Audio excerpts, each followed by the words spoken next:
Welcome to the Manuscript Academy podcast, brought to you by a writer and an agent who both believe that education is key. The beauty is the people you meet along the way, and that community makes all the difference. Here at the Manuscript Academy, you can learn the skills, make the connections, and have access to experts, all from home. I'm Julie Kingsley. And I'm Jessica Sinsheimer. Put down your pens, pause your word counts, and enjoy. Hello, friends. We were so lucky to have Dr. Emmy Nordstrom Higdon, who is an agent at Westwood Creative Associates, join us to talk about their query and what you can do to make it stand out. So this is a preview of our workshop next week, which is all about how to keep an agent reading. I love the tips in here from Emmy, and this is just a quick overview, hopefully a very easy 101 introduction to all of these concepts. If you'd like to know more, our workshop next week is 3 days. It is May 28th through 30th, and each day there is a class from Emmy, a workshop to go along with it, though don't worry, all of the homework is optional. We promise no one's going to grade you down. There's a Q&A, and there is also a live panel with Emmy at the end. Also, we know you're busy and you're in so many different time zones, so if you can't make it live, just watch the recording. There's a recording of everything up for 30 days, and you can send your questions and your query and your first page and watch the replay, and you have the same odds as those who were there live. We love this format just because it means lots of you together, supporting each other, workshopping, working on things all at the same time, and almost everyone comes away with a great new group of writer friends. So if you'd like to know more about that, check the show notes or go to manuscriptacademy.com, look at the Classes and Events tab, and click on Keep an Agent Reading Workshop. It is $49, but there is a hidden coupon if you are wanting to watch the video version of this. That is at manuscriptacademy.com/Emmy. So if you are willing to put in a little time to learn a little more, look at the cute slides. They are adorable. There are polar bears. There are cute cats in there. If you are willing to do that and do a little homework, we wanted to reward you with a coupon that is hidden in that class too. So all you have to do is register for the free video version of this, and you will see a button there with the coupon. All right, enjoy. Hope this is helpful. Well, thank you so much for joining me. This might be the biggest workshop I've ever done. It's super exciting to see so many people here, and especially on this wild journey into publishing. I'm super, super excited to be here. I've given similar workshops before, but for this one, I have revamped all of the slides and updated the content, and I'm hoping that it will make it a little bit more approachable and accessible, and also just maybe a little bit clearer. So I'm going to try and speak for about an hour, and we'll leave lots of time for questions at the end as well. This is going to be a workshop about queries and first pages, but of course, like anything that has to do with your query package, I'm hoping that the concepts that we'll address tonight will also apply to your larger body of work and will include content as well that you can sort of expand through your manuscript. So my hope is that this will be great for people who are just starting out querying, but also so that if you are kind of mid-query process or working on something new or feeling discouraged, this might be able to give you a little bit of new insight or maybe a refresh so that you can feel a little bit more energized about this process. Let me start with what we're going to cover tonight. So first, I'm going to introduce myself a little bit more thoroughly, and then we'll get right into it. So the two main things that we're going to cover are the query letter and first page, which are sort of the universal elements of any query package when you are submitting to an agent, and also a lot of the time when you're submitting to an editor or a small publisher. So I'm hoping that this will be useful for all sorts of people working on all different kinds of query packages. And then at the very end, I'll also talk about other elements of query packages and what those sorts of things might look like. And that's where we can kind of get into some of the more specific questions. So one of the things that I have tried for this workshop that I'm really excited about, because I'm a huge nerd, is to have the essential elements of a query checklist boiled down into really digestible checklists. So I've tried to, the things that I'm going to talk about in sort of like the elements portion, I also have slides with a checklist on them. If you screenshot those checklists, they will hopefully be super, super helpful for you. And of course, if you can watch and replay, you can copy them down, anything like that as well. These tools are for you to use and to share. So my name is Emmy. I've already introduced myself a little bit, so I won't go on and on. I'm a faculty member at the Manuscript Academy. I'm also an advisor for the Fold and for Sheridan College. And in my agenting work, I typically use a hands-on conscious editing approach. So that's sort of the perspective that I come to this workshop with as well. And that just means that I try to be as inclusive and anti-oppressive in my work as possible. My pronouns are they and them for when you're asking questions. And I think that's pretty much everything that you need to know about me. But if you want some more information, I do work for Westwood Creative Artists. So there's information about me on our website there. And my personal website is emmy.oo. So emmy.oo. And you can find all the details about me and my life there. So let's get right into it since it's 8:40 already. First of all, let's talk about the query letter. So I always feel like a query letter is so intimidating to people. It's something that, a lot of writing programs don't give a lot of instruction on. There's a lot of conflicting information on the internet and in podcasts and things like that. So what I've really tried to do is boil the query down into its most essential parts. And these will apply to any project that you work on. So whether that's querying a nonfiction, super serious science book, or you're querying a picture book, a query letter is always going to be more or less the same as long as you're sending it to an agent who works in traditional publishing or a traditional independent publisher. So there are 3 basic elements of a query letter. And once these are sort of broken down, I'm hoping that it won't be scary anymore. And that even though it might be a difficult thing to wrap your head around and write, I'm hoping that it won't be confusing or unclear as to like what you need to get in there to have a really successful query letter that's going to grab the attention of people who you send it to. So the first thing in your query letter after dear agent editor name is a metadata paragraph. And generally speaking, that is like one paragraph, and it just includes all kind of the stats of your book. So if you're thinking of your book as like a Pokemon or a like an athlete, for example, all of the statistical information, everything that's kind of dry and factual about your book, that's all going to go into the metadata paragraph. So it should really be one paragraph. It should include everything that we actually need to know about your book. Part of the reason why we do this and why we put it up right at the top is because a lot of agents don't actually get their queries directly to their own email inboxes or to like a central database where they can sort of access it and evaluate it on their own time. We get so many queries. And so a lot of the times these queries are going through some sort of system. So for example, at Westwood, we have a central inbox where all of our submissions come in for all of our agents. And we have one of our agents in training or one of our staff go through all of them, make sure they get to the right people, make sure that they have all the materials in the query letter that we need, all of those kinds of things. So having that information right up top makes our jobs so much easier. And you always want to make the jobs of people as easy as possible, because that means that your query will get to who you want to see it as quickly as it possibly can. So I usually get about, I would say, maybe 30 to 40 queries a week on average. And so if there are 15 of those that are really difficult to parse through and understand, those are the ones that I'm likely going to read last, because it just takes so much time to get through that stack of emails every single week.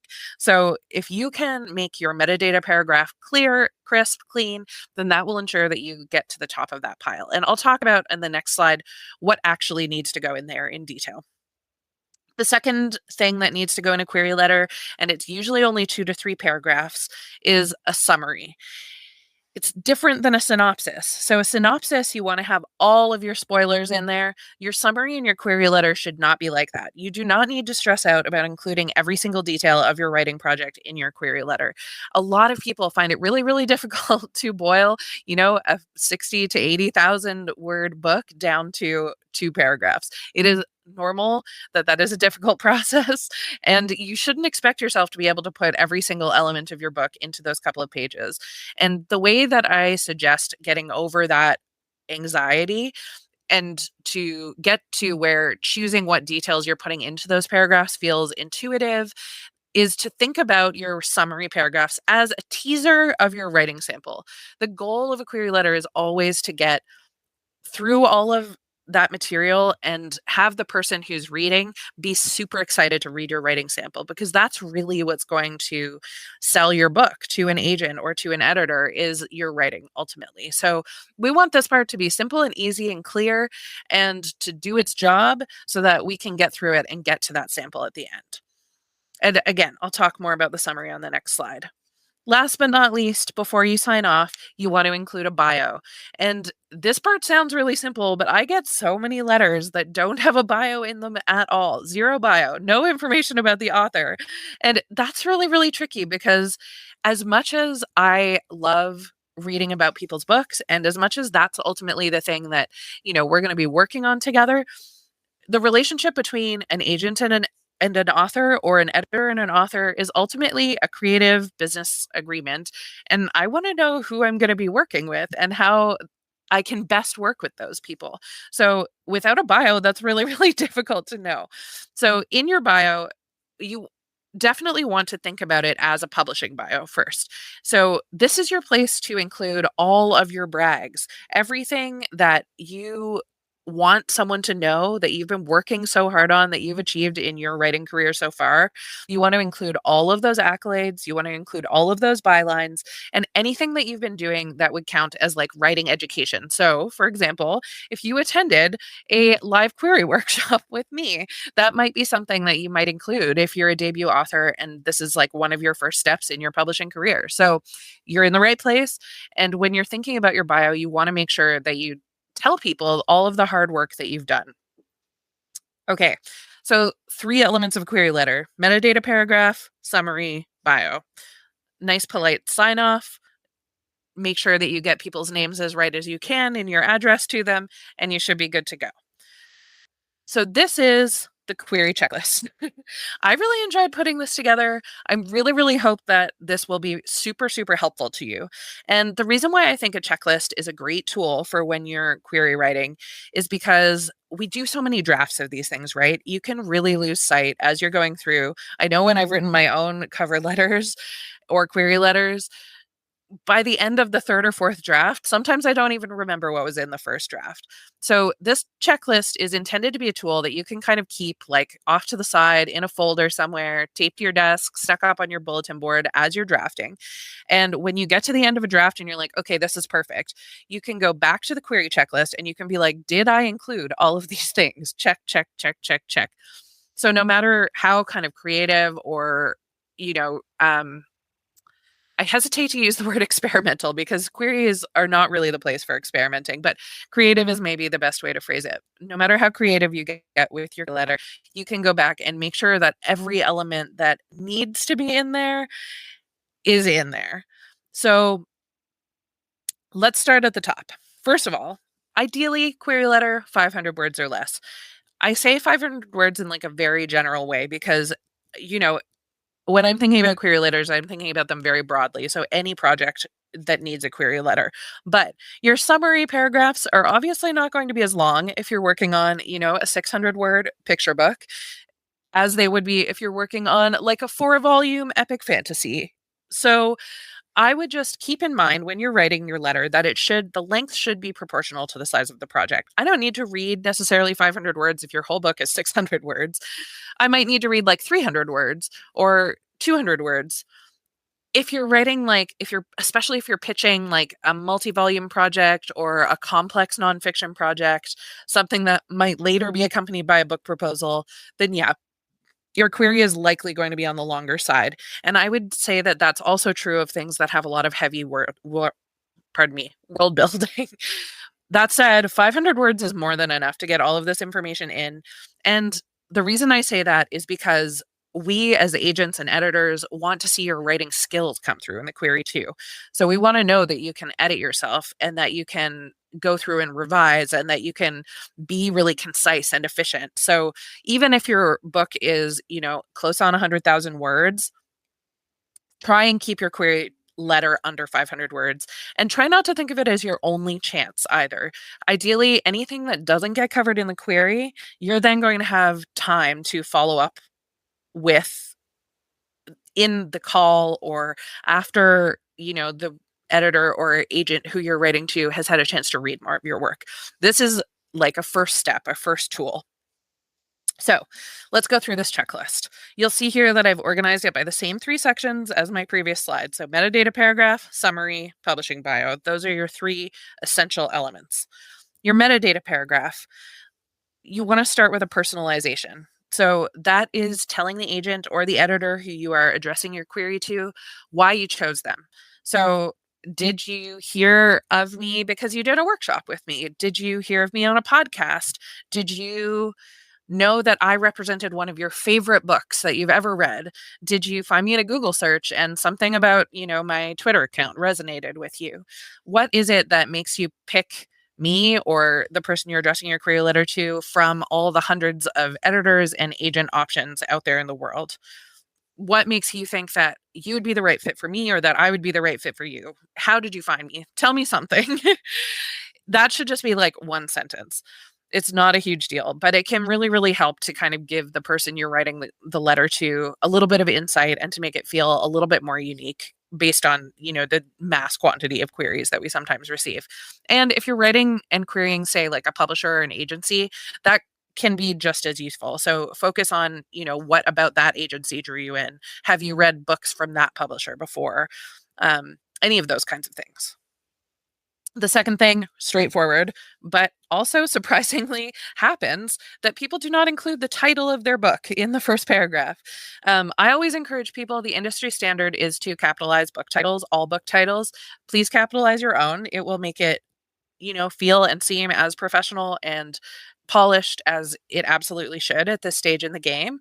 I don't think it's necessary ever to kind of like bold, underline, special format to make your title stand out. We're all looking for the title. Just make sure it gets in there and that it's one that you are happy with, but ideally not too attached to, because sometimes we go through a lot of those in the editing process. So personalization, title. The third thing, a little more complicated, and I won't get too deep into this because we can talk about it in Q&A if it's something that people are interested in, but genre is the next one. I would say that when you are picking a genre, try to be as specific and simple as possible. So if you don't picture the words that you're using as your genre on a shelf at Barnes & Noble, that is probably not as useful as if you do. So if I walk into a Barnes & Noble and I see, historical fiction, Western, those types of things, those are the kinds of words that marketing and publicity are going to look for in your query letter to know how they would publicize your book and how they would sell it to a reader, what your potential audience is. So try to keep it simple, try and keep it specific, especially if you're in the science fiction and fantasy space. Tell me a little bit more maybe than just science fiction or just fantasy, because we all know that there are like niche communities for all different types of very specific works in those areas. I'm also noticing that there are already more than 10 questions in the Q&A. So please, if you do have questions about genre, pop them in there and I will do my best to get to them. The next 2 are pretty straightforward as well. Word count. You want to have, if your book is a fiction project, you need to have a full manuscript written of your book before you send it out to query. So please include your final word count for the book. And you want to include ideally 2 to 3 comps. Again, comps is something I could probably talk about for an entire hour, but for the sake of simplicity, comps are titles that you would compare with your book in terms of like a quality of the book. And the most effective comps, in my opinion, are ones where you can tell me exactly why you've picked them. So, for example, if your book is a fantasy book about unicorns and you tell me, one of my comps is X title because it also has unicorns, that is a great comp, especially if the book has been published in the last I would say 3 to 5 years is about as old as I would go. I also avoid huge blockbuster bestsellers.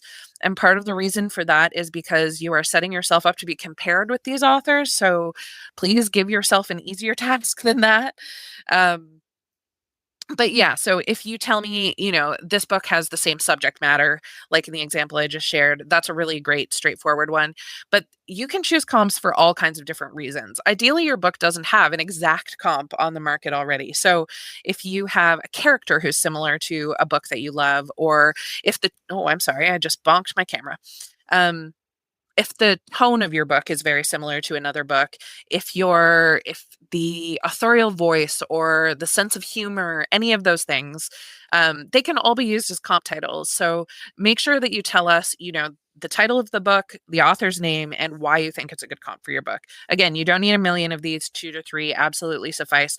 And they don't need to be super hyper similar. So if you pick, books from different genres, that's okay. Books from different age categories, that's okay, as long as you tell us why they are similar to your book. All of those little facts, metadata paragraph, it's the Pokemon card for your book. They all go in the first part of your query letter. The next 2 to 3 paragraphs are your summary, which is very, very straightforward compared to the metadata paragraph. There's a lot less that technically has to go in there, but it's probably the most difficult part to write. The summary paragraphs ideally will mirror the writing style of your submission. So if you are writing say a rom-com novel, your summary paragraph should be written in a similar tone and voice to the style of your manuscript itself. So I would say that most rom-com novels that I get in my inbox are like voicey, they feel very fresh, they're pretty quick, there's accessible language, there might be a little bit of humor in there. Obviously, I'm hearing about a romantic plot line, those sorts of things. If I'm reading, though, a memoir that's about an immigrant who, is recently arrived in the country and had a challenging time coming to the country, then obviously the tone of that summary paragraph should not be, voicey, funny, romantic. It should be a little more serious, a little bit more professional, and a little bit more poetic, likely, depending on what you are working on. So that's not to say that a memoir of that style can't be written in a voicey, funny tone. If that's the tone of your book, then definitely your summary should also be that way. And that should go for all works. So I hope that makes sense. You don't need to write it from the point of view of your character or anything like that, but I want to get an idea or like a taste of what the flavor of your writing style is going to be in your writing sample, in your summary paragraphs. The 2 main things that you need to include in that summary are an introduction to your main characters and the conflict and stakes of the novel. Those are the things, novel or book, my apologies. Those are the things that are going to draw in readers, and those are the most important elements that you need to get in there. Obviously, if you have a really fresh hook, that should also go in the summary, but I understand that not all books are based on, like a really punchy hook. If you do have one, great. If you don't, then focus on the main characters and the conflict and the stakes. Those are going to be the things that really capture hearts. Again, 2 to 3 paragraphs should be enough. You don't need to tell us all the spoilers. Save that for your synopsis, and really try and think of it as when somebody reads this summary, it's almost like reading the jacket copy, like the back of a book in a bookstore. You want them to read it and then be like, I want to read more of this. That's your goal. And so if you get them to, I always tell people, like, my most successful query letters are the ones where, like, I get halfway through the summary and I'm like, I cannot wait. I need to read this book right now. And I skip to the end and read the writing sample right away. That is like the perfect place to be in. Last but not least, publishing bio. And here I've tried to give a little bit more detail on this slide about what kinds of things we want to see in the publishing bio. So if you have prior publications, bylines, accolades, and by accolades, I mean like any awards or recognition that you've gotten for your writing. This doesn't have to be for your fiction writing or for your memoir writing or for any kind of writing that you've done in the book that you're querying. It could be, if you write for your day job, if you've written as a journalist before, if you're a blogger, try not to swamp people with detail. But if you have things that you're really, really proud of, they should definitely go in there. any training or mentorship that you've received over the years. So if you've worked with a book coach, if you've worked with a professional editor, if you've had, a friend who's a successful author who you've worked with, if you've taken, post-secondary education in writing and worked with anyone who you think has really influenced you, all of those are great. Think of them kind of as work references, but a little more casual. Nobody's going to call them up and ask for your details. That said, publishing is also kind of a small world, so be prepared for people to know who you're speaking about and to maybe have a casual check-in with them if they do know them personally. Relevant professional credentials, and I say this because a lot of writers have elements of their professional or working lives or even their personal lives that apply to their book. So if you do copywriting, say, as your day job, if you are an electrical engineer and the main character of your book is an electrical engineer, I would also call that relevant. So think creatively about the ways that your professional, working, personal lives have influenced your writing and your publishing journey. And that's what I mean by professional here, because when we're talking about querying, at this point, you are a professional author. So that's where the professional part comes in. Any credentials that you have that are related to that professional life, throw them in there. I love to hear personally about people's motivation for pursuing writing and publication.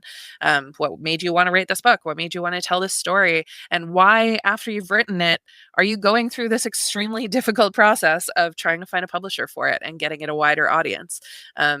That's always something that I have in the back of my mind. And if it's not something that's in the query checklist, in the query letter, it's going to be something that I'm going to ask in the first 5 seconds of the phone call with you. So it's always good to have an answer for that in mind. And then I also, if you have space within those 500 words, I love to hear a little bit about people as people. So it's great for me if, when I am going into an agenting call or when someone queries me, if I know a little bit about you and your personality and I feel like we might gel as people, that's a great starting point. So if you can kind of include like a couple of little facts about yourself that you feel comfortable sharing with like a total stranger, then that is also a really great thing to include in there if you can. So that's the query checklist. That's the query letter. Let's move on to the first page. You'll see that the first page is actually very similar to the query letter in terms of what needs to be in there. And the reason why I talk about specifically the first page and not the first pages is because no matter what length the writing sample is, the first page is always going to be what makes the first impression. Also, ultimately, when you're thinking down the line, it will be the first thing that editors read when they're considering it for acquisition, and it will be the first thing that a reader reads. So the first impression, super, super important. Remember when you are writing your first page and when you're sharing it with an editor, and you'll see that I have this little note on the right-hand side here, bring your strongest effort to your first page because the reader is not on your side yet. There are loads of books out there. I bet anything that once a reader gets halfway through a book, they're usually on the side of the author. They want to know what happens. They care about your characters. When they are standing in the grocery store lineup and they are flipping through a book that is on sale on the shelf, in like one of those little newsstand type areas, and their kid is asking if they can have a snack, and they know they have to get home because the laundry is sitting wet in the washer, and there's traffic in between there and then, and like what are they going to have for dinner? All of these things, they're not on your side yet. You need to like really, really hook them on that first page. Whatever your book is, they're already interested and you need to convince them that staying with you is the right choice. So just like the query letter, there are 3 things that need to happen on the first page of any book. First, you need to meet the main character. And I don't mean just like their name, their birthday, that kind of thing. Those things can all come out later. Those are all important elements, but I really want to get like a sense of who they are as a person. So look at your character development skills that you use throughout your novel and crank those to max for the first page. Tell me how they smell. Tell me who their friends are. Tell me what their relationship with their family is like. Tell them if their cat is going to invade their Zoom call later tonight. Tell me whatever you want to tell me about them, but make sure that you tell me details about them. So I want to really, really meet them. So that's the first thing, main character, essential. The second thing is the central organizing feature of the book. And I purposely didn't call this the conflict, even though in many novels, a conflict is the central organizing feature of the book. But I have a lot of people who come to me and say like, oh, my book has 4 different points of view and 3 different plot lines, and there is no central conflict in the book because, there are all these different things that overlap and intertwined. It's super nuanced. It's super layered. It's super literary. It doesn't have one central problem. Okay, but a book needs something for people to wrap their head around. A book needs a central organizing feature. So whether you want to think of that as the conflict, whether you want to think of that as a theme, whether you want to think of that as a message, whatever that core element of that book is, that needs to be clear from the very first page. That's super, super important. And I can't impress that upon people enough. I often tell authors this story because it had a really big impression on me as someone, especially someone who likes to read kind of slice of life, quiet books. But I had a conversation with an editor a couple of years back. I was on a phone call with them. They were a young adult editor, but I do think this applies to any book that's destined for traditional publishing these days. And she told me that if nothing has exploded by page 2, then she's out. So in terms of people's expectations of pacing in traditional publishing these days, they are really, really needing things right up front, really, really fast. And for me, that means first page, because sometimes that's as far as people will go if you don't really, really hook them. So the first page of your novel or your book should include the main character, central organizing feature. So think of that as the conflict, the theme, the message of the book. Whatever you are writing about at the core, that needs to come through. The third thing is related to the first 2 things. And there are lots of different ways to phrase this, and I've never really come up with one that I guess kind of fits the best for me, but I'm working on it. And this is the closest I've come so far, which is what helps and what hurts. So in any novel, book, story, whatever, whoever your main character is, they're going to have certain skills and life circumstances that are going to help them get to the end of the book. And they're going to have certain things that are going to hurt them in getting to the end of the book. So when you're thinking about character development, and this is maybe moving a little bit beyond how you can apply these principles to the first page and moving to kind of how do we apply these principles overall to our novel, but you need to think of your characters always whatever system it is you use to develop them in terms of 3 different things. So past, present, and future is how I think of it. There's something in their past that has made them who they are. That those things always come into play. They're wrestling with something in the present. Otherwise, this is going to be a real boring book. And they're worried about the future because whatever happens in this book is going to determine that. So some of those things are going to be conscious, unconscious. We could talk about character development for a long time. But what we need to see on that first page is what things from their past, present, and future. So sort of their, in classical writing terms, I guess we'd talk about kind of their traumas, their present, the central conflict, and also what the stakes of the book are. What is going to help them get through this conflict and out the other side, and what is going to make it harder for them? We don't know where the conflict will resolve. We don't know where the themes of the book will emerge. We don't know, what the overall message will be, but there will be factors in there that will impact the characters. And we need to get those teased right on that very first page. That's absolutely essential so that people know what this book is, what they're getting into. So those are those first 3 elements. Those are the 3 elements, not the first 3 elements. That's it. And I have made a checklist for the first page as well. So I'm going to go through the first page checklist, and then we will have some time for questions. So I'll try and make this part quick because I am sure there are plenty of questions. So just to be clear, this is the very first page of your book. It's 250 words. Do not shortchange yourself on the formatting. If you are writing in Chicago style, which is sort of the industry standard for traditional publishing, typically, there will be more than enough space for 250 words in Times New Roman, 12-point, double-spaced on that first page. It is short, and there is a lot to cram in there, so do not waste your time with exposition. This is sort of an old way of doing things. Start in the action of the book. And I think that later we're going to talk about a longer workshop that I am offering later this month at the Manuscript Academy. It is something that I am super passionate about, that we do not deal with exposition in the first pages of a book anymore. There is sort of an upside down approach to writing these days. But the reader expectation is that you will start in the plot action of the book.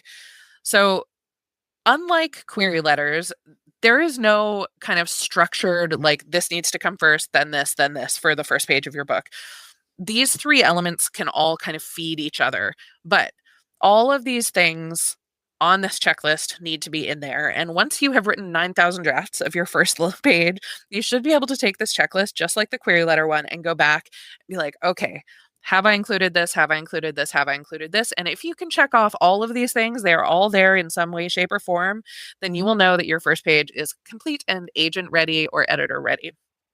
So I'm going to go in order just like I did in the first slide, just for the sake of my own organizational brain. But of course, you're going to jump around from these things, from one thing to another when you're actually doing the writing, because no first page is exactly the same. Your main character. All books have one. Even books with multiple points of view should have a main character. They should have a character that you think of not necessarily as a protagonist. Books can have multiple protagonists for sure, but they should be kind of the heart character of the book. So you want people years from now to remember that character's name. You want them to remember them like they're an old friend. If they go back to read the book, they should feel like, to read it again years later, they should feel familiar to them. It is important to have one book that the one character that the book is sort of focused on, and that is the one that you want to introduce on that very first page. In many cases, and this is very much simplifying the issue, but for a lot of books, that will be your POV character. If you have dual POV, there is usually a character from whose point of view you have written this book, and then another character who they are going to encounter and fall in love with. If you have written a multi-POV book, even with, 4, 5, 6 characters, there's probably one who is most central to the story, who knows everybody in the book, who is most involved in the story. That is your main character, and that is the one that you want to kind of capture your reader. You want them to come through on the very first page. They don't even necessarily have to actually be present in the scene to be the one who is the focus. The second thing that we want to know about them on that first page is, where are they going? Like, in life, in this story, in this journey. Like, not literally, I'm driving to, IHOP, but like, where are they going metaphorically? What is their goal in this book? And why do I, as the reader, care about that? So if they are going to IHOP, cool. Like, maybe it's the zombie apocalypse and the IHOP is their, safe haven. And if they get there, pancakes are, the cure.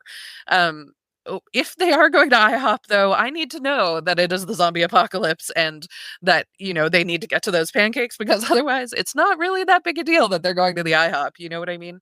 So why do I, as a reader, care? Where are they going? Who is your central character? And also, what is the voice of that character? So this is a little bit different from authorial voice, in the sense that we want to know, like, their narrative voice. Like, who are they? How do they talk? What are some of their mannerisms? That's one of the main ways that you can introduce a main character to a reader. So we want to get little touches of those details. We don't need their whole life story, but what is their voice? How are we going to remember them in our minds? How do they live in our minds? Second, central organizing feature, like I said, that's your central conflict, question, or theme of the book. It can also be a message. It can be, it can be a range of things, but whatever the thing is that motivated you to write this book, whatever you hope that people will take away from this book, what is the core of this book? And that core will often establish the stakes. Nodding at the stakes is essential, because that's what's going to get people to care that we get to the end of this book. So again, when we're talking about the main character, why do I care about them? But also when we get to the central organizing feature, like, why do I care about that? What is at stake if I do or if I don't? And last but not least, what helps and what hurts are the barriers and facilitators. So again, that's kind of how the main character and the central organizing feature, I guess, relate to each other. So all of these things about the main character, all of these things about the central organizing feature, what's going to make those things either come together like puzzle pieces or break apart and explode? And all of that should fit in 250 words, and it should be ideally achieved through a scene that has some action in it. There should be something happening on your first page. So I can go on and on about the other elements of a query package. So we can talk a little bit about synopses, which are a little bit different than summaries. We can talk about other things too, like the writing sample itself, although that first page, all of those principles can really carry into your 10 or 20 page sample or your three chapters, whatever you have. Your bio obviously can sometimes be also a separate element. Some agents like to have, a more in-depth bio. Some editors too will like to have like a more fleshed out biography, and a little bit of history about you as an author. There are all kinds of other query package elements, but I think all of these components of the query letter and of the first page really contribute to strengthening all of those as well. And so maybe for the last 15 minutes, what we can do is go to questions, and I can kind of go from there, whether it is to go more in depth into the elements I've already spoken about, or whether we want to talk about other elements of the query package as well. I mean, I'm excited.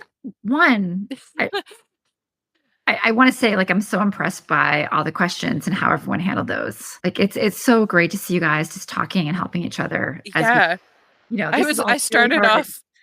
Yeah, I started off trying to keep up with the chat, and you quickly it all goes lost so me. fast. So I really apologize. Okay, Please so put your questions in the Q&A, because there are obviously some great ones in there. And there's so many good questions. I know we were trying to answer them as we went along.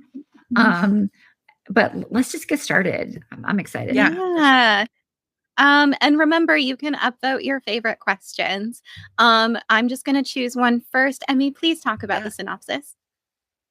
Yeah, for sure. So a lot of agents want a synopsis along with, that would be in addition to the query letter and the first page. They're not the same thing. The synopsis, generally speaking, when I ask my authors for a synopsis, I never want them to go over 3 pages. In an ideal world, synopses, in my mind, would never go over 1 page, but they're really, really difficult to get into that length. And so there are some things that are very different from a synopsis, and from the summary. So summary, you're more focused on, like I said, it's supposed to be like a teaser for the reader to want to read more of your book. So you want to get that, the writerly tone. You want to get an introduction to the main character. You want to get a little bit, information about the hook if you have one, but also about that central conflict. The synopsis needs to include, it's almost more like a bulleted list of everything that happens in your book. So every single plot point that occurs in your book, whether it's like, somebody punching somebody else, someone meeting somebody else, anything like that needs to be included in the synopsis, including like everything. So if you think like spoilers, all the spoilers go in there, including the end. And I can't really emphasize that enough, because I am the type of person, I do not handle surprise well. I do not like being surprised in life in general, but especially not in books. And even when I am reading recreationally, that's true, but it goes like triply when I'm considering something as a query. So definitely include the ending of the book in the synopsis. That is generally why people ask for it. So in those 1 to 3 pages, you don't need to worry about like writing style, tone, any of those things. It's really, really factual. It will be so difficult if you try to be writerly about this document. It's really more of a tool than anything like creative. So I always suggest to people, like, go through your book, write down every, character, plot point, and then just edit until it's in paragraphs. And it's really like, it tends to read kind of awkwardly, but the whole point is just to be informative. So as short as you can get it, as clear as you can get it, and as all encompassing as you can get it within the length that you're being asked for is ideal. And I actually think it's a pretty good exercise, especially for people who aren't outliners. People who are outliners have like a really easy time with synopses a lot of the time because they can just go back to their outline and be like, oh, these are all the things I wrote in there. Great, check. But if you are more of a pantser when you're writing, then it can be really useful exercise to go back and be like, no, really, what did I put in there? Right. Yeah. I mean, Yeah. Be like a good review document. Yeah. Right. Like a quick tip, just from like a screenwriting perspective, Mhm. is like, try to, inciting incident, right to the turning points. Yes. Try to get the 3 acts, but don't put everything. Just try to get like the main. Yeah. As if you were sitting around talking about, well, and this happened, and then this happened. Totally. And that's a good way to kind of pull back. So that is the perfect way to talk about, because what you said was, I don't want to be surprised. So let's start with this question. Oh my gosh, people are upvoting as we did that. But I'm just going to go for that one that was there a few minutes ago. Tell me about trigger warnings. Do you want them? Why is it important? And why should you include it? Yeah, for sure. I mean, I think that every agent and every editor would have probably a different answer to this question. There is no like right or wrong answer. I personally think that you can't go wrong with including trigger warnings or content warnings because people, obviously, when I say I don't want to be surprised, like that's just like a personal preference. Like I'm partially joking, but like people who don't want to be surprised in a really negative way and have their whole day derailed because they read something that's going to be really, really challenging for them. That's like a whole other level. So for me, I usually tell people to include trigger warnings with their writing sample and not to waste the space in the query letter. Also, because the way that I organize my stuff, like I may not read the query letter and the writing sample always together. So it's really helpful for me if people just add like a quick note. It can just be a list, like at the top of your writing sample. I usually just put like a CW in italics and then like a little bulleted list of things. If you're only offering like a short sample, you only need to offer trigger warnings or content warnings for what's in that sample. But if you get a full request at that point in like the email or the letter accompanying the manuscript, and potentially also at the top of the manuscript, I would just include content warnings for the whole book so that nobody runs into something, halfway through in the middle of the night when they're like laying in bed reading that is like really troubling for them. So, I think you can't really go too hard on content warnings, and it can be useful, especially as you're writing, to just like keep a note on the side of like things that other people might find distressing, even if you don't, so that you can use that at the end. Yeah. And you can also put it before that chapter too. Yeah. And I would say that like, while Twitter is vile, and we all know it's vile right now, a lot of agents are putting their trigger warnings there so you can kind of like see before, and that might help with the querying process. Totally. And some people will have them in their manuscript wish lists and things like that as well if they have one. I know that like for me, it's not like a content warning, I guess, but like things with zombies totally wig me out for whatever reason. I have that in my manuscript wish list. No, we all I love stuff, horror, though. but yeah, there's like weird things that get in your head, right? So like, sometimes people do send me queries with them, and sometimes it's fine, but I do like to know. Wait, It's Jessica, really do you not like unicorns? I don't like angels. I think they're creepy. And I'm very sorry. I know a lot of people have strong positive feelings about angels, but we all like different things. Oh my gosh. Their wings just look sharp. Very real. Okay. Right, I'm going to push this along. I'm going to push this along. Okay, what if we don't have any writing accolades? What should we put in our bio? Right. Oh, totally fine. I mean, those are the things that I don't want people to, the things on the checklist are things that I don't want people to forget if they do have them. That said, like there's no requirement that you have these things. They're just things that if you already have achieved a thing, make sure you tell me. But that said, like anything that's relevant to your writing. So I've seen beautiful bios that are just about why people wrote the book that they're sending to me, or, like what inspired the book, what their home life is like, and like what they think might make them a great client for me. And I think that any of those things are totally fine. I would just say that like, if you think to yourself, like, is this relevant to my writing? And the answer is yes, like you could absolutely put it in your bio. So just be picky about, what things you think represent you as a person and you as an author. I love the personal experience bio too. Like you're writing about a psychologist Yeah. and you're also a psychologist. That's awesome. Yeah. We love it. I always get really excited about that because you get different kinds of books from different kinds of people, obviously, but there is something special about a book that didn't need like outside research, that like you're writing from your own like visceral experiences. And so I always love to know those like weird things like, yeah, my mom was a ant scientist. And so I know a weird amount about ants. Like that's cool for you. Like that's awesome. And I want to know more about ants. So tell me more about ants. Oh my gosh. No, I Yeah. want to know more about ants. Yeah, right. And some of that stuff might just be like, I am passionate about my writing group. I am at the Manuscript 100%. Academy. I am, like don't Yeah. obsess. It's all okay. All right. Totally. I'm moving us along. Okay. I'm doing it. If you have a prologue, should that be first page or should we send chapter 1? So I get asked this question all the time, and I just want to be totally clear that like my personal opinion about this is not the be all and end all. So if you feel strongly about your prologue, you use it as your first page. You go. I support you in your endeavors. For me personally, I find prologues can be polarizing. And as a reader, and maybe this is like one of those sacrilegious things that I'm about to say in public, but I don't read them. I just skip them. I literally always just skip them. I don't know what to tell you. Maybe that's like my thought crime against the book community, but I just skip them. I always, ever since I was a kid, I've been like, I was like a snobby 5-year-old who was like, if this needs to be in the book, why isn't it in the book? So for me, I always prefer, obviously, if somebody sends me one as a writing sample, I read it. Don't get me wrong. I'm not like out here messing with your writing lives. But personally, as a reader, I prefer the first chapter. And so I know, though, that there are people who are diehard prologue fans as well. And sometimes that can also be tricky because you're going to evaluate a prologue a little bit differently than you would a first chapter. So my advice to people is always to use your actual first page, whatever you see that to be, as the first page of your writing sample. And equally, I struggle a little bit too, because a lot of people will also ask, like, do you have to use your first chapter as your writing sample?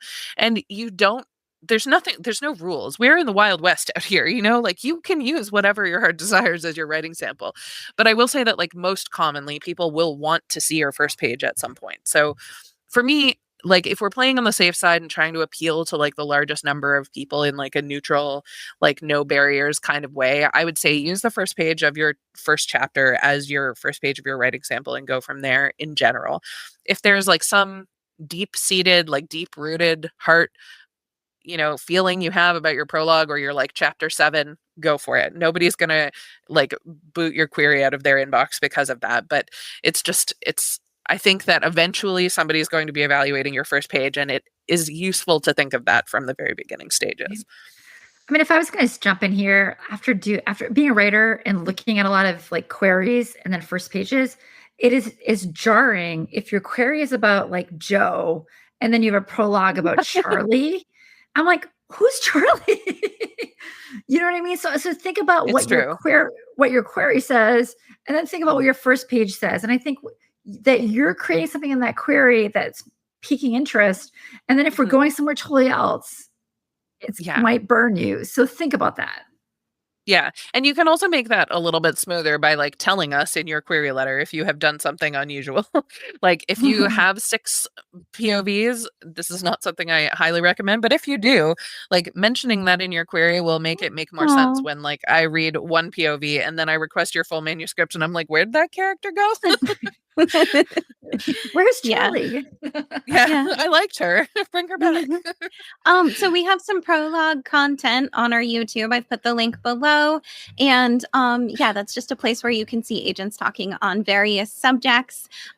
There's a question here that we're going to answer with a video in terms of how to search on manuscriptwishlist.com if you're writing in multiple genres. But for the rest of it, for writers who want a multifaceted career with different genres, how do you recommend they query an agent? For example, let's say the book they're querying is nonfiction, but they're also working on romance. It feels like agents don't want to hear about all the other potential projects, but I'd want to know that that agent is committed to a long-term career plan that may include different genres. Yeah, so the biggest thing to think about is that all agents are wildly different. We are all human beings, but in addition to that, like it is a relatively unregulated industry, and we all get to make our own choices, which is both great and terrible. So, I would say that you are looking for a particular type of agent. So, for example, I represent my clients right like across age categories and genres. So for me, I always love to hear what else other people are working on because my worst nightmare, maybe not my worst, but like a bad one, is that I would fall in love with a book, sign the author, and then later they would say to me, "Oh, by the way, all my other projects are picture books," when I just signed like their, super sciency fantasy novel. And I'm like, "Oh, okay." Like we are in different places. So I in your bio is a great place to mention your goals in the writing industry. If you write a bunch of different kinds of books, that is a great place to state that, to kind of say like, I this is my first book, or this is my first novel, or even if it's not, like whatever your approach is. um Tell me that, and also say, and also I'm working on a romantic comedy. Like for me, that's great because I represent people all over the place. And maybe when I'm reading my queries, I'm looking for an author in that space as well. So it's really, really helpful to have that information up front. But really, it goes back to your research because there are agencies that are more focused on um, single project contracts, which I think are becoming rarer and rarer. And then there are agencies that focus on career contracts. And you can usually tell from the submission guidelines and from the clients that they work with and the books that they've published kind of what their approach is. So, for example, at Westwood, where I work, and this actually goes for all the agencies in Canada to my knowledge, we work with clients like on a career basis only. So it would be like a very rare exception for me to sign somebody, and it has happened, but like it is extremely rare to sign somebody knowing that we're only going to do one book together. Generally speaking, the assumption is like, we're going to do this book together and then hopefully 12 more. And we're going to have long, healthy publishing lives together. That's the goal.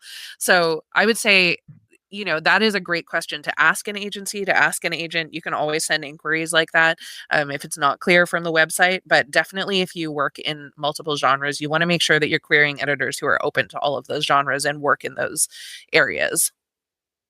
Also, don't pitch your next 12 books, maybe. No, no. Just say you are working in a specific genre, or if there's just one other Yeah. book, you could say, and I am writing this other book, and it is The Bridges of Madison County meets Jaws. Yeah, totally. I also love when people say, like, my goal is to publish across multiple genres, or like, my goal is to publish both picture books and narrative nonfiction. Like, that's awesome. That's all I really need to know, like, okay, I work in both those areas. We're still compatible. But if somebody wants to write, like a lot of people want to write, 75 romance novels, like awesome, then say that. My goal is to publish a romance novel every year until I die. Those are very different approaches to publishing, but if your agent is open to it, like they'll really appreciate knowing that you're on the same page. And I would say anything you're that passionate about, bring it up in the offer call. That's when everything Definitely. comes out. When you tell them about past projects, when you tell them about past agents, Totally. anything that could possibly affect your career with them, that's when you tell Yeah. them. And while we're on genre, if you have a book Yeah. that stretches across multiple genres, do you have any advice on how best to express, showcase, or explain that? So multiple genres in one book now. Yes. Yeah. Okay. So generally speaking, like I like to call that, and I feel like the industry buzzword for that in the last couple of years has been genre bending. We love that term. I don't know why. It doesn't really make a lot of sense, but here we are.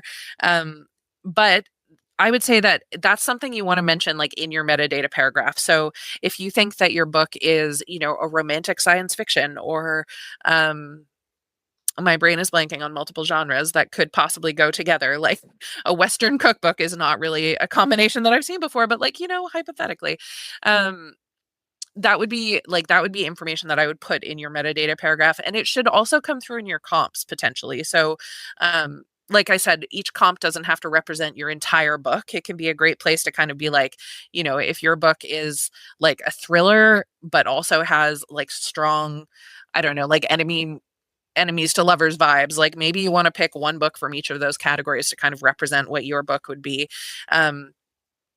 But ultimately, the thing that you want to think about when you're thinking about genre in your query is that with the ways that books get acquired further down the line, whether it's by a small publisher or a big publisher, is that normally there are marketing and publicity people who are going to have a say in whether or not an editor gets to work on this book with you, especially if you're looking at traditional publishing with like a big multinational publisher, but it's true at all levels. And those people are going to have to know how to sell that book. And if you don't give them a genre to work with, that makes their job way harder.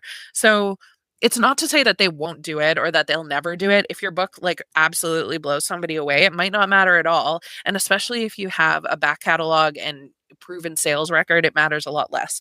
But as a debut author, you do kind of want to make their jobs as easy as possible. So if you can find a way to phrase your genre that's very specific and that they can think, okay, like this is where I would want to sell this, whether it's like in independent bookstores or whether it's, on a CVS shelf or in a newsstand or an airport bookstore, and they can picture where it would go in the store, then automatically they're going to have kind of like a plan in their mind of like, these are the people we could market it to. These are the types of campaigns we could do to sell this book. So that's more what the genre is about really than like shoehorning your book into a specific space. I hope that made sense. Yeah. You can also do the thing where you're like, it is book club with a fantasy element, like majoring and minoring in 100%. college. Yes, absolutely. And you can also, I mean, like most things that I would classify as like genre bending, I would just call fiction. Like you can just call it fiction. That's okay too. Yeah. If you're not sure, you can go for the umbrella genre above the specific one. Absolutely. Okay. Do agents still want to know if an author is own voices in the first paragraph of the query? I think that depends very much on the agent or the editor. I personally love to know, although there has been some backlash about the actual term own voices. So I would just say that you're writing from lived experience or like, you have firsthand experience, but your bio paragraph is also like a great place to pop that. So, if you're writing, like I said, like if your job applies to your book, then great. But like if the thing that inspired you to write your book is because, you never saw yourself reflected in a book as a child and that really motivated you to write a book that would, reflect like your specific like racial experience or cultural identity or anything like that, your bio is a great place to put that information too. So I think it's always helpful. How do I say this? There are some agents that won't really care, and there are some agents that will be very excited about it. I think like neutral to very excited is the range of expectations that you can have. It doesn't usually hurt to put it in if the agent is just going to be neutral about it anyway, and it might make someone very excited. The only time I would not put it in is if you are querying an agent that you think would not be interested in that, but also, I don't think that person is probably going to be the right agent for you. So generally speaking, I would say like, yeah, you can put it up as early as you can in the book if you think it's like something that makes your book like unique and interesting, which I do. Or if you feel more comfortable including it in your bio paragraph, I think that would also be a good place to put it. Okay, and I'm bumping up this question unfairly. I'm so sorry. We are not technically a democracy, but I know you'll give a really good answer to this. Can you please walk us through commercial, upmarket, and literary? Oh my gosh, I love this question. So, okay, it's a tricky one, right? Because like I said, you can just call anything fiction. Like that is true, but there are agents that specialize in different writing styles and different tones. And commercial, upmarket, and literary is kind of like the scope of those tones. So, or writing styles, I guess, like craft levels. I don't know what you would call it, but yes, it's tricky. So I always look at it on kind of like a spectrum where commercial is like way at one end and literary is like way at the other end. And when I say like way at the ends, I think of literary as being like a book that like at its most extreme, like you will pick up, you will read the entire book, you will have no idea what happened, and you will be like, that was beautiful. And then on the extreme opposite end, I think of commercial as being a book that is like the total opposite of that. So I pick it up and I have like an absolute romp. And by the end, it feels like my brain has had a fantastic nap. So like I put beach reads and things like that on the commercial end, and things like Helen Oyeyemi, who's like one of my favorite authors, but I swear to God, some of her books I have read and I have had to read 3 times before I even know what the plot line is. Like she's way on the literary end. So I love both styles of books. It just depends on my mood. And then Upmarket is sort of that sweet spot that's like right in the middle. So I tend to think of Upmarket as being very comparable to like book club. Um, so, some people honestly, like I see a lot of things described as like women's fiction that I would put in that space as well. Um, they tend to be terms that are like a little bit more vague because it's a little bit difficult to pin down what they mean. So in its like simplest terms, I think that like literary tends to be books that people might study, say in like a university class, or that you would see like on the shelves of like an independent bookstore, like a well curated independent bookstore. Commercial are the things that like you're going to grab in an airport bookstore, you're going to see at the grocery store, at Target, like those kinds of places ultimately. And then the stuff that's in the middle are the things that like they give you some food for thought without making it feel like you're working at it. So they have sort of equal blends of entertainment and craft. So that's like this kind of book that I like to read the most. I feel like Where the Crawdads Sing has become like the quintessential example of that, however you feel about that book. But it's one of the ones that like, you could see both being sold like at an airport or also like on an indie bookshelf. And yeah, I think that like there are lots of things that are like somewhere on the spectrum in between those things. So thrillers and things like that, they tend to be romance, they tend to be considered more commercial, they have more accessible writing. Things that are like a little bit more literary tend to be the books that you might have a goal of like getting nominated for an award. So anything you pick up that's like Pulitzer nominated, for example, is probably more in the literary space. Okay, so I wanted to hop back to a previous question. So the author would like to know, do agents want to know, the full question was, do agents still want to hear about own voices or disabled writers in the first paragraph? I don't think that would be a barrier. I really hope it's not for this author, but can you give us some hopeful words on that front, Emmy? Hopeful words, definitely. Unfortunately, like I have found that in publishing, like what is the phrase? Like large ships turn slowly. Is that the like way that people talk about this? It's publishing has definitely taken a turn for the more progressive and more inclusive over the last like 5 to 10 years. And I think we are doing like exceptionally well on some things and better on others. And I feel like disability and chronic illness, at least in my experience as an agent, have been one of the things that we are doing better at. And part of that is that one of the things that's very hard to change in publishing is that like for a long time, it was very difficult for disabled and chronically ill people to work in publishing just because of the structure of the industry. And thankfully that since people have become more aware, there has been more space for accommodation. There have been more like openings where like disability and chronic illness are being considered part of, a diverse workforce, that sort of thing.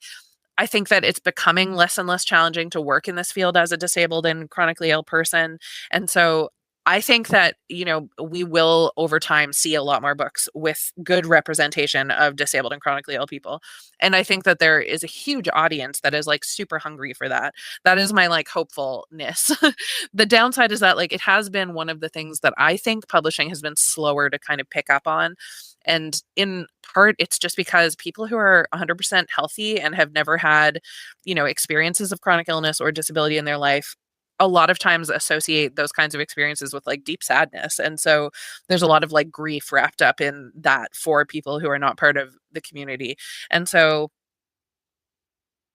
those narratives are becoming, I think, much more nuanced in publishing, and there are a lot more people who are more excited to see them, but it has taken some time to get there. So definitely include it. I think that a lot of people are looking for more nuanced representation. I think like we're on the path and we are like moving in the right direction. But if you have found it challenging in the past, like that is not in your mind. It is really tricky. And, people are definitely working hard to make that different too. Well, you're working to make the world better, Emmy. You're doing this. I try. and here at the Manuscript Academy, we're thrilled for all kinds of stories to come 100%. across our desk, and it's like our privilege to just be a part of people's stories and people's dreams. Like it's been a really just very thankful for this job that we have, and I'm also I'm a time stickler. I'm really trying to be better at this. So I'm going to say thank you to Emmy. This was amazing. It's just a great reminder. And like wherever you are in this process, it's okay. If you set something out, it's not perfect. Yeah, It's okay. absolutely. It's Yeah, just, for sure. this is a learned behavior. It's a learned skill. And it's bloody hard. It's just hard. Yeah, absolutely. And can I just say, like, it's always such a pleasure doing workshops for this community, because I do think that, like, the questions are so good and so smart, and they make me think differently. They make me teach better. And it's really such a pleasure to have a workshop with so many people who are so invested and so passionate about the work that they do. It means the world to me. So I really appreciate that. Mhm. And we are so happy that we can give out. Okay, so let's say you've got all of this theory that Emmy has given you, and you would like to try it out in practice. So we are giving out a special prize. If you'd like to try out your query with Emmy as a format of a query consultation, we are drawing 3 of you to win that prize. We always ask that you reach out to us and let us know that you're the winner of the Emmy event, because chasing people down gets crazy for us. So please, our email's pretty busy. You are a winner at Academy at Manuscript Wishlist. I want to know if you're a river too, though, just to be clear. River. I'm not a night person. We should do all these at 9 a.m. Okay. So the first winner is Tuesday. Tuesday, send us an email, please. Tuesday. Congratulations, Tuesday. The next winner is Linda E. Let's see, Linda. I'm trying to keep it all anonymous for your privacy, but this last name starts with an EG. I'll say that. Linda with a name starting with EG, you're our second winner. I'm screenshotting that as well. Thanks for your tech patience. And there are a lot of you to scroll through here. Okay, and randomize again. And the last winner is Taylor O. So start with the last name starting with OW. Congratulations, Taylor. Nice. So yes, the 3 of you will get a consultation with Emmy. As you probably know, it's member early booking right now for our agent and editor consultations until Thursday at 3 p.m. Eastern, but we will make a special link for the 3 winners. And if you'd like to spend more time with Emmy, we get to. I'm so excited. We're having a 3-day workshop at the end of this month. It covers tension, emphasis, and interest, and it covers these in a way that can be applied to your whole work. So it's 3 classes, 3 exercise forums. You don't have to do the homework. No one's going to grade you. A Q&A and a panel, and we will send you some email about that. And our next prize is we're giving away 3 tickets. It is included with your membership. So if you're a member and you win this workshop ticket drawing, you are free to give the ticket to a friend. Okay, so the first winner is, sorry, my mouse is very bad today. Nola, and the name starts with S-O. Congratulations, Nola. The next winner is Cal, and the last name starts with M-I. And the last winner is Cindy, and middle name starts with a C, last name starts with a J. Okay, we did it. Emmy, this was so great. Thank you so much. I am just so excited that we got to do this. Thank you. Me too. No, this was super fun for me, and also for anyone who's interested in the longer workshop. The principles of this workshop are kind of like the building blocks of the next one. So it'll be a nice like 1-2 punch for people who are interested in both. Yeah, I'm super excited too. This is a really, really fun. It's also my birthday month, so it's a really fun time to be doing these workshops. Yes. No, it's been great. So I'm really, really excited to see people later this month too. Awesome. All right. I really hope this means all of you get better request rates. I hope you will tell us how it goes, because we love good news. Emmy, you are just a gift. We appreciate you so much. Thank you so much for being here. No, this has been such a pleasure for me. Thank you. All right. Oh, Go get it, everybody. And go get it. All right. You. Good night, everyone. We are so glad that you joined us. And as always, we appreciate your feedback. Just head on over to the iTunes store and let us know what you think. It not only helps us make this podcast be the best it can be, but it also affects our ratings within the iTunes platform. We'd love to hear from you. If you're feeling brave and want to submit your page for our First Pages podcast, you can send it to academy@manuscriptwishlist.com with First Pages podcast in the subject line. We'd also just love to hear from you. And if you'd like to learn more about the Manuscript Academy and everything we have to offer, just jump on over to manuscriptacademy.com.